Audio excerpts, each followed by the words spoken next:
শুকরিয়া আদায় করো, তোমাদের উপরে নেয়ামত আমি আরো বাড়াইয়া দেব। আর নেয়ামত পাওয়ার পরে শুকরিয়া যদি আদায় না করো, নেয়ামত তো বাড়ানো হবেই না, বরঞ্চ শক্ত আযাব তোমাদের উপরে চাপাইয়ে দেওয়া হবে। নাউজুবিল্লাহ। অনেকের কানে মাহফিলের দাওয়াত পৌঁছার পরেও অনেকের সুযোগ থাকা সত্ত্বেও মাহফিলে আসে নাই। আবার তালাশ করলে দেখবেন বহুত দূর থেকে কষ্ট স্বীকার করে আমার অনেক ভাইরা এই মাহফিলে পাগলের মতো সইটা চলে আসছে। মান জাদ্দা ওয়াজাদা, যে যেই জিনিস পাওয়ার জন্য চেষ্টা করে ওই জিনিসে পাইয়াও যায়। দাদাজান আব্বাজান চরমনার জমিনের ভিতরে ঘুমায় আস। আমার আব্বাজান বলতেন, দিনই মাহফিলে প্রথম থেকে শেষ পর্যন্ত থাইকা বাড়ি বিদায় হয়ে চলে গেলে আমল নামার মধ্যে কম পক্ষে হলেও 50 লক্ষ নেকি এরকম জমা হতেই পারে না। নিয়াত যাদের সহি, আল্লাহকে রাজি খুশির উদ্দেশ্যে যারা আসছি, রব্বুল আলামিন আমল নামার মধ্যে লক্ষ লক্ষ নেকিও দান করবে। একটা নেকির মূল্য কত? আল্লাহ রসুল সাল্লাল্লাহু আলাইহি ওয়াসাল্লাম একটা নেকির মূল্য বুঝাতে যাইয়া অহুদ পাহাড়কে ইঙ্গিত করে বলছিলেন, পুরা পাহাড়টা যদি স্বর্ণের হয়ে যায় এর যত মূল্য হবে তুলনা ছাড়া একটা নেকির মূল্য অনেক বেশি। একটা নেকির প্রয়োজন কি? আল্লাহ রাব্বুল আলামিন কুরআনুল কারীমের মধ্যে নেকির প্রয়োজন সম্পর্কে বলছেন, ফামাই ইয়ামাল মিসকালা যাররাতিন খায়রান ইয়ারাহ ওয়া মান ইয়ামাল মিসকালা যাররাতিন শাররান ইয়ারাহ। রব্বুল আলামিন বলছেন, যারা পরিমাণ তোমার যদি নেকি থাকে তার ফল তুমি ভোগ করতে পারবে, আর যারা পরিমাণ যদি গুনাহও থাকে তার ফলও তোমার ভোগ করতে হবে। তাহলে যাররা কাকে বলে? কাপড় ধুইয়া নিগড়াইয়া রোদের ভিতরে ঝাড়া দিলে লক্ষ লক্ষ রেণু রেণু দেখা যায়, ওই এক একটা রেণুকে বলা হয় যাররা। তাহলে এই পরিমাণ গুনাহ থাকলেও তার ফল ভোগ করতে হবে। আমি বলছি না আল্লাহ বলছেন? তাহলে একটা নেকির অভাব একটা গুনার কারণ। জাহান্নামের শিকল হাতে পায়ে লাগতে পারে কি পারে না? আচ্ছা, একটা নেকির অভাব হয়ে গেছে, একটা গুনার কারণ। জাহান্নামের ময়দানে হাতের ভিতরে শিকলও জাহান্নামে লাগছে। এখন বাঁচার জন্য লাগবে কি? নেকি লাগবে। এখন নেকি যে লাগবে, এখন নেকি সংগ্রহের জন্য দুনিয়ার ভিতরে মায়ের চেয়ে আদরের দ্বিতীয় কেউ আছে? হ্যাঁ? তাহলে সন্তান মায়ের কাছে যাবে, মা কি উত্তর দেবে, আচরণ কি করবে, আল্লাহ রাব্বুল আলামিন কুরআনুল কারীমের ভিতরে আগেই জানাইয়া রাখছেন। কিয়ামতের ময়দানটা এত কঠিন হবে, এত ভয়াবহ হবে। ইয়াউমা ইয়াফিরুল মারউ মিন আখিহি ওয়া উম্মিহি ওয়া আবিহি ওয়া সাহিবাতিহি ওয়া বানিহি লিকুল্লি ইমরিইম মিনহুম ইয়াউমা ইযিন শা'নুন ইউগনি। আল্লাহ রাব্বুল আলামিন বলছেন যে মা সন্তানের পরিচয় না দিয়া মা সন্তান থেকে ভাইগা যাবে। মা সন্তান থেকে, কে বলছেন? আল্লাহ বলছেন। তাহলে সন্তান থেকে মা যদি ভাগে, এখন আপনার কাছে প্রশ্ন করলে আপনি উত্তর কি দেবেন? মায়ের চেয়ে এর চেয়ে আদরের দ্বিতীয় আর কে আছে? তাহলে মা যদি সন্তান থেকে ভাগে, আর কেউ আপনাকে নেকি দিবে এ চিন্তা করা যায়? জোরে বলেন যায়? এখন বাজানদেরকে বলবো, পর্দার আড়ালের মা বোনরা যারা শুনতেছেন, নেকি সংগ্রহের জায়গা কোথায়? বলেন দুনিয়াতে। কোথায়? আবার বলেন। যারা আজকে মাহফিলে আসছেন নিয়াত যাদের সহি, একটা দুইটা নেকি না, আল্লাহ কবুল করলে লক্ষ লক্ষ নেকি আমল নামে দান করবে। তাহলে আমরা যারা মাহফিলে আসছি জিতছি না ঠকছি? হ্যাঁ, কিন্তু আপনার আমি তো বলছি জিতছি, আর যারা আসে নাই তারা ঠকছে। কিন্তু এক শ্রেণীর মুসলমানের ঘরে জন্মগ্রহণ করার পরে এই মুসলমান পরিচয় দিয়া তারা কিন্তু আমাদের এই কথাগুলো শোনার পরে তারা মিসকি মিসকি হাসবে, একজন আর একজনের গায়ের ভিতরে ঢইলা ঢইলা টিটকারি মাইরা পড়বে। কি ভুল বলছি না ঠিক বলছি? হ্যাঁ, আর এক শ্রেণীর বর্তমানে আবার বের হয়েছে, হুজুর ওলামাই কেরাম তো দেখতেই পারে না। আবার এক পর্যায়ে আর একটু বাইরে বলে, এই দেশটারে হুজুর রেই খাইল। নাউজুবিল্লাহ, কত বড় জুলুমের কথা! এ প্রেসিডেন্ট থেকে শুরু করে এলাকার চৌকিদার পর্যন্ত কোথায় করে হুজুররা দেশ চালায়? দেশ চালাইছে খাজুরেরা। কথা কর না, কারা চালাইছে? খাজুরেরা। দেশ চালাইলো খাজুরেরা, দেশ হুজুরেরা খাইলো কেমনে? তা দেশ যে কারা খাইছে তা তো আমরা পেপার পত্রিকা খুললেই দেখি। দেশ হুজুরেরা খায় নাই, দেশ খাজুরেরা খাইয়া যোগাযোগ করিয়া ফেলছে। কয়েকদিন আগে একটা শোনেন নাই রিপোর্ট? এই বাংলাদেশের ভূমিমন্ত্রী শুধু লন্ডনই বলে বাড়ি পাওয়া গেছে 350 মতো, 350 খালি খালি লন্ডনে। এরপর অন্য অন্য জায়গায় বলে প্রায় 600 মতো ফ্ল্যাট বাড়ির সন্ধান পাওয়া যায়। এ টাকা কি আর বাপের টাকা না আমাদের বাংলাদেশের জনগণের টাকা? কামাই করছি আমরা, চেয়ারে বৈশা লুটপাট করে পাচার করছে ওরা। কথা কর না, তা দেশ আমরা খাই? আমরা দেশ খাই নাই, দেশ ওরা খাইছে। কথা ঠিক না বে ঠিক? এই জন্য আমার বাজানদেরকে বলবো, শোনেন এই আল্লাহর বান্দারা, ওরা কিন্তু আমাদের কথাগুলো শুইনা মিসকি মিসকি হাসার কারণ কি? ওরা হইল বস্তুবাদী। কি বাদী? বস্তুবাদী, বুঝুন তো? ওরা বলে যা দেখি না দু নয়নে, বিশ্বাস করি না গুরুর বচনে। অর্থাৎ ওরা বলতে চায় যা দেখিও না বিশ্বাসও করি না। যদি আপনি ওকে জিজ্ঞাসা করেন, এক কপাল পোড়া, তুই দেখো না বিশ্বাস করো না, তাহলে তোকে যদি আমি জিজ্ঞাসা করি তুই জ্যান্ত মানুষ না মরা মানুষ, ও বলবে আমি জ্যান্ত। কি বলবে? তাই জ্যান্ত মানে কি? ওর ভিতরে রূহ আছে না নাই? এখন যদি ওকে প্রশ্ন করেন, বলতো তোর ভিতরে যে রূহ আছে, এই রূহটা কালা না নীলা না ধলা না লাল, চ্যাপটা না লাম্বা না গোল না, এই পরিচয়টা একটু দে তো। কি বলবে? দেখি নাই। বলবে কি? দেখি নাই। তাইলে তোর ভিতরে রূহ আছে স্বীকার করছো, তুই দেখো নাই। তাহলে এইটা যদি স্বীকার করতে পারো, তাহলে যেই মালিক তোমার ভিতরে গোপনে রূহ রাইখা তোমাকে হাঁটাইতে চলাইতে কথা বলাতে পারে, সেই মালিক তোমার গোপনে কবরে রেখে আযাব দিতে পারে না? আসতে বলে পারে না? পারে না?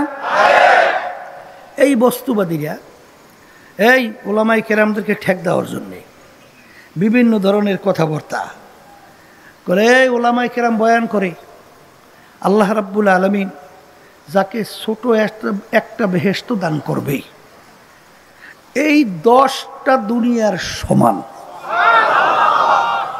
কয় দুনিয়ার? কয়জনকে দান করবে? তাও আর পরিমাণ কি? তাহলে একজনকে বেহেশত আল্লাহ দান করবে 10 দুনিয়ার সমান, তাও আবার পরিমাণে ছোট। এখন মানুষ কি একজন দুইজন বেহেশতে যায় না কোটি কোটি যাবে? ছোট বেহেশত যদি হয় দুনিয়ার 10 দুনিয়ার সমান, তাহলে বড় বেহেশত কত বড়? এখন এই বস্তুবাদীরা বলে যে হুজুর গো গাঁজাখুরি কথা শুনছো? গাঁজাখুরি কথা বলছি, বোঝেন নাই? গাজার নৌকা বলে পাহাড় দিয়া চলে। কি দিয়া চলে? বলে নৌকা পানিতে চলে না তরে চলে? হ্যাঁ, গাজার নৌকা পাহাড় দিয়ে চলে মানি ডাকি। মানি হইল গাজা সেবন করলে স্বাভাবিক জ্ঞান থাকে না, তখন নদী রেখায় তরে রেখায় নদী, এই জন্য গাজার নৌকা বলে চলে পাহাড় দিয়া। তা ওরা বলতে চায় হুজুরকে কথাবার্তার কোনো ঠিক নাই। কি বলে একজনকে বেহেশত দান করবে 10 দুনিয়ার সমান, কোটি কোটি মানুষ যাবে বেহেশতে, তাও আবার পরিমাণ বলে ছোট, বড় বেহেশতের পরিমাণ কোনো সীমা নাই। এত জায়গা মাওলায় পাই কই? কথা বোঝেন না?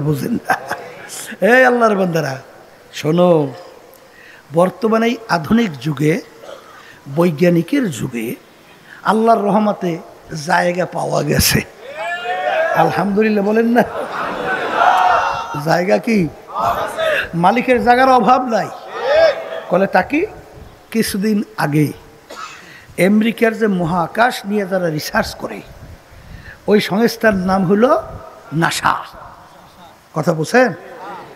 এই নাসার বৈজ্ঞানিকরা মহাকাশ নিয়ে রিসার্চ করতে যাইয়া মহাকাশের ভিতরে কিছুদিন আগে একটা গর্তের সন্ধান পাইছে। গর্ত কি সন্ধান? গর্ত। ওই গর্তের নাম রাখছে কৃষ্ণ গহ্বর, অন্ধকার গুহা। এখন এই গর্তের মুখটা কতটুকু, এইটা বিবরণ দিতে যাইয়া বৈজ্ঞানিকরা বলতেছে, আমরা যে সূর্যটা দেখতেছি, এই সূর্যটা নাকি দুনিয়ার থেকে বৈজ্ঞানিকরা আবিষ্কার করার পরে বলছে এই 13 লক্ষ গুণ বড়। দুনিয়ার থেকে সূর্য কত লক্ষ গুণ? 13 লক্ষ গুণ বড়। এই সূর্যটা যেখানে অবস্থান করতেছে দুনিয়ার থেকে 9,30,00,000 মাইল দূরে। আচ্ছা, তাই দুনিয়ার সে 13 লক্ষ গুণ বড় কি সূর্য? ওই বৈজ্ঞানিকরা বলতেছে এরকম 30,000 কোটি সূর্য, এইরকম 30,000 কোটি সূর্য একত্রিত কইরা একসঙ্গে ওই গর্তের মুখের ভিতরে ঢুকাই দেওয়া যায়। এখন যারা নাকি একটু ইংরেজি বাংলা পড়িয়া এই ধরাকে সরা জ্ঞান মনে করেন না, সৃষ্টিকর্তার পরিচয় পান না, যেরকম ইচ্ছা সেরকম চলেন, আমি সেই বাজানদেরকে বলবো, পর্দা আলে মা বোনরা যারা শুনতেছেন, এখন আপনি হিসাব করে বলেন তো গর্তের মুখটা কতটুকু? পারবেন? এখন ওই বৈজ্ঞানিকরা বলতেছে এই যে গর্ত, এটাও নাকি ছোট গর্ত, এর চেয়েও বলে বড় বড় গর্তের সন্ধান পাওয়া যায়। এখন আমার আল্লাহ যদি বলতেন যাকে ছোট বেহেশত আমি দান করব, এই দুনিয়ার 100 দুনিয়ার সমান, মালিকের জায়গা আছে না নাই?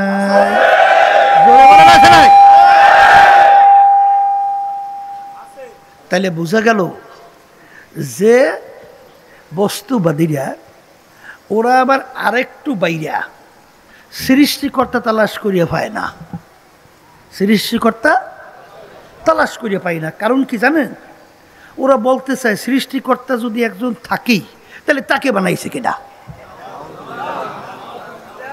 কথা বোঝে না? সহজ কথা না? হ্যাঁ, এই জন্য দেখবেন ওরা তালাশ করতে করতে পাইছে ওরা নাকি বান্দরের জাত। কিসের জাত? ওরা নাকি সৃষ্টি হয়েছে বানর থেকে। আমি নাউজুবিল্লাহ বলি, কিন্তু কিছুদিন আগে এই যে সরকার পতন হলো ফ্যাসিস্ট 5ই আগস্ট, এরা কিন্তু 6 ক্লাস থেকে শুরু করে MA class, master degree class পর্যন্ত এই ডারউইনের থিওরি পাঠ্যসূচির ভিতরে ঢুকাই দিছিল। ডারউইন থিওরি দিছে মানুষটাকে আল্লাহ সৃষ্টি করে নাই, মানুষটাকে বানর থেকে সৃষ্টি হয়েছে। এই থিওরি পড়ার পরে ইউনিভার্সিটির একটা ছেলে ঢাকা গেছিল চিড়িয়াখানা দেখার জন্যে। তাই চিড়িয়াখানা ঢোকার পরে প্রথম তো বানরের ঘর দেখছেন না, হাজার হাজার বানর। ও ঢুকে চিন্তা করে এই ঘরের ভিতরে তো হাজার হাজার বানর আছে, তাহলে আমি আবার কিছুদিন পর যদি আবার আসি, তাহলে তো আইসা দেখবো যে বানরগুলো সব মানুষ হয়ে গেছে। কারণ ওরা মাথার মধ্যে কি বানর থেকে মানুষ, কথা ঠিক না ঠিক? তো ওরা তালাশ করতে করতে পাইছে কি ওরা বান্দরে জাত। কত বড় একটা অযৌক্তিক কথা। এই বানর মানুষ হয় কিভাবে? ডারউইন থিওরি দিয়ে বলে যে বানর লাফাইতে লাফাইতে গাছের ঘষায় ঘষায় লেজ পশম পইরা অটোমেটিক মানুষ হয়েছে। কলে কিভাবে? কলে বানরের অনেক পার্সের সঙ্গে মানুষের অনেক পার্সের মিল আছে। তাই বানর লাফাইতে লাফাইতে লেজ পশম পরিয়া মানুষ হবে না কেন? ও উদাহরণ দিয়ে বলে ছোট ব্যাঙের বাচ্চা লেজ আছে, শরীর কালো। বড় ব্যাঙের লেজ আছে, শরীর কি কালো?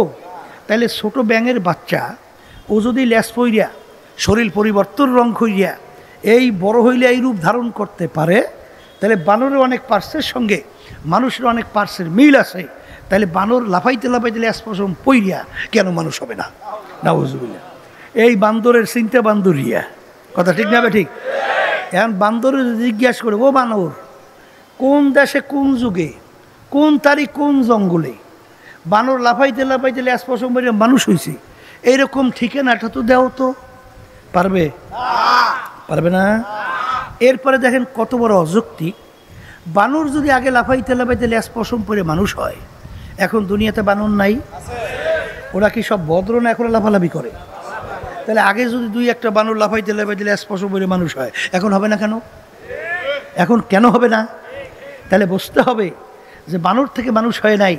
এই জন্য দুনিয়ার ভিতরে প্রায় হাজারের মতো বৈজ্ঞানিক, এর ভিতরে নোবেল পুরস্কার প্রাপ্ত বৈজ্ঞানিক অনেক, তারা বলছে এই ডারউইনের এই থিওরি সম্পূর্ণ অযৌক্তিক, এটা কোনো থিওরি হয় না। বলে তাহলে মানুষ আসলো কোথার থেকে? শোনেন, এই আমি যদি উত্তর দেই যে সৃষ্টিকর্তাকে বানাইছে অমুকে, তাহলে প্রশ্ন শেষ না আবার করবে যে হুজুর তাহলে তারে বানাইছে কেডা? কি করবে না? যদি বলে তাকে বানাইছে অমুকে, প্রশ্ন শেষ না আবার করবে। আচ্ছা বলেন তো, তাকে বানাইছে কে, তাকে বানাইছে কে, তাকে বানাইছে কে, প্রশ্ন শেষ কবে? কথা কয় না। কোনোদিন শেষ হবে? কোনোদিন এই প্রশ্নের উত্তর পাবেন? বলে তো ব্যাপার কি? বলে ব্যাপার কিছুই না। বলেন বলেন, ব্যাপার কিছুই। বলে তা কি? মানুষ বানাইছে কে? বলেন, জোরে বলেন আল্লাহ। এই মানুষের ব্রেন শক্তি, চিন্তা শক্তি দান করছে কিনা? এই ব্রেনের ভিতরে চিন্তা শক্তির মধ্যে একটা সীমাবদ্ধতা আছে না নাই? আমরা মানুষ সব বুঝি? আসতে কয় যাই আমরা সব বুঝি? কি বোঝেন? বোঝেন কি? কিছুই বোঝেন না। এই কথা ঠিক না? ঠিক। শোনেন, কি বলছেন? এই যে দুনিয়া সৃষ্টির পরে আল্লাহ রাব্বুল আলামিন এই মানুষের যে আঙ্গুলের এই একটা এই যে টিপ, এই টিপের ভিতরে আমার মাওলা ডিজাইন করছে।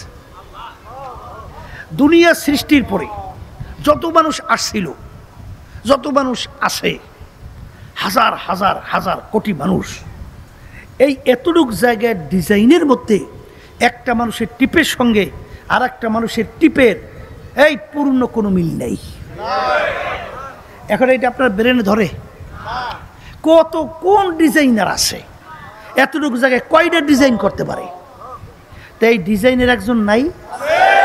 এই চিন্তা করবে কে? বলেন মানুষ। বলে তা কেমন? এই চিন্তা করার শক্তি, এই বুঝ শক্তি আল্লাহ রাব্বুল আলামিন দান করছে মানুষের মধ্যে। এটা কিন্তু আপনার গোয়ালঘরের বাড়ির পাশের গরুটাকে দেয় নাই, ছাগলটাকে দেয় নাই, অন্য পশুকে আল্লাহ দান করে নাই। এই বুঝ শক্তি, চিন্তা শক্তি আল্লাহ দান করছেন মানুষের মধ্যে।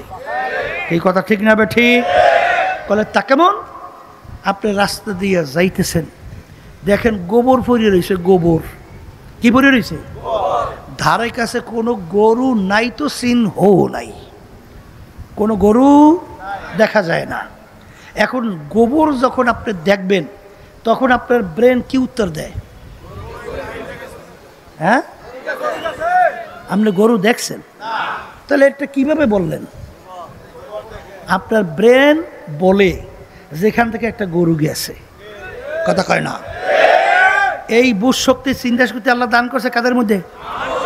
তাই ঠিক মানুষের ভিতরে আল্লাহ রাব্বুল আলামিন এই চিন্তা শক্তি দান কইরা যখন নাকি মানুষগুলো আল্লাহর এই সৃষ্টি মাখলুকাতগুলো দেখে, তখনই তাদের ব্রেনে বলে এ বানাইনা সৃষ্টিকর্তা একজন আছে।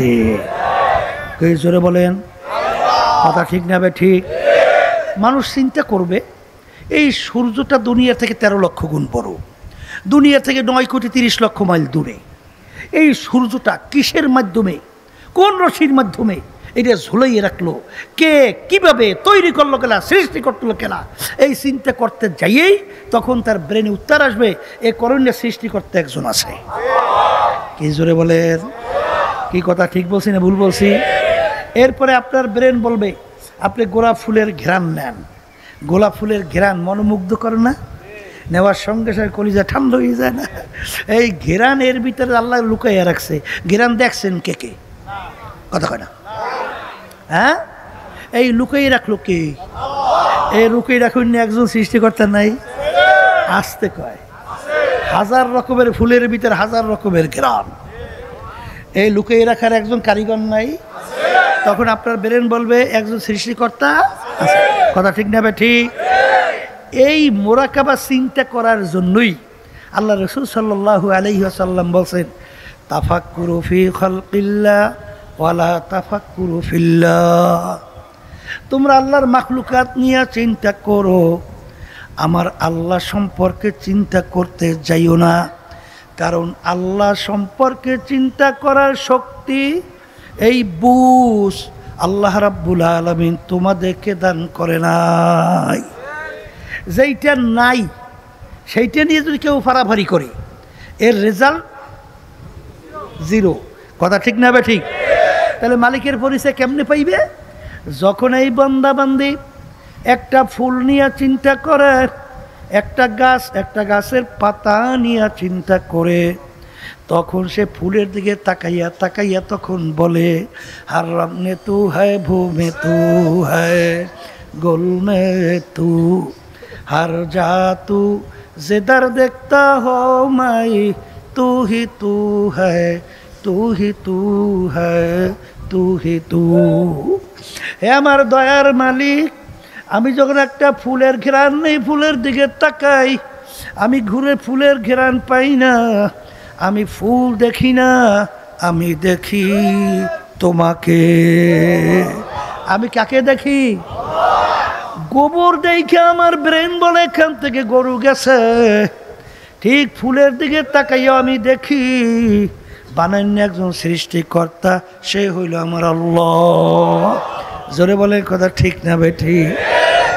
যখন ওই বান্দা বান্দি একটা পাতার দিকে তাকায়, তাকাইয়া যখন নাকি মোরাকাবা চিন্তা করে, চিন্তা করার পরে তখন ওই বান্দা বান্দি বলে বর্গেদার আখতা সবজে দর নজরে হুশিয়ার।